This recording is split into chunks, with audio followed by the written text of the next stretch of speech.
और मुंबई के कांदिवली में एक बिल्डिंग में जबरदस्त आग लग गई है, जिसकी वजह से इलाके में अफरा तफरी मच गई है। साथ ही यहां बिल्डिंग में मौजूद कई दुकानें भी आग की जद में आ गई है। आग बुझाने की कोशिश जारी है। फायर ब्रिगेड की 8 गाड़ियां आग बुझाने में जुटी हुई है। आग की शिद्दत कितनी होगी, 8 फायर ब्रिगेड की जो गाड़ियां हैं मौके पर मौजूद है, इस बात से अंदाजा लगाया जा सकता है।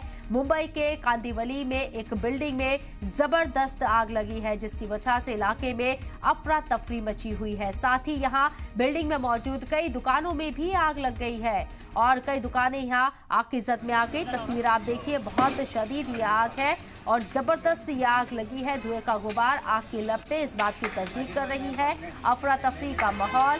ये कांदिवली से, मुंबई से तस्वीरें आपको दिखा रहे हैं। रिहायशी बिल्डिंग है, तस्वीरें साफ इस बात की तस्दीक कर रही हैं कि आग बहुत खतरनाक है। आग पर काबू पाने के लिए 8 फायर ब्रिगेड की गाड़ियां पहुंची हैं और आग पर काबू पाने की कोशिश हो रही है। लेकिन फिलहाल आग की शिद्दत को देखकर ये कहा जा सकता है कि भारी नुकसान हो सकता है इस आग से। हालांकि किसी तरह का कोई जानी नुकसान हुआ है अब तक या नहीं, फिलहाल इस बात की जानकारी नहीं है। लेकिन पल पल की अपडेट आप तक पहुंचा रही है। कई दुकानों को भी आग ने अपनी जद में ले लिया है।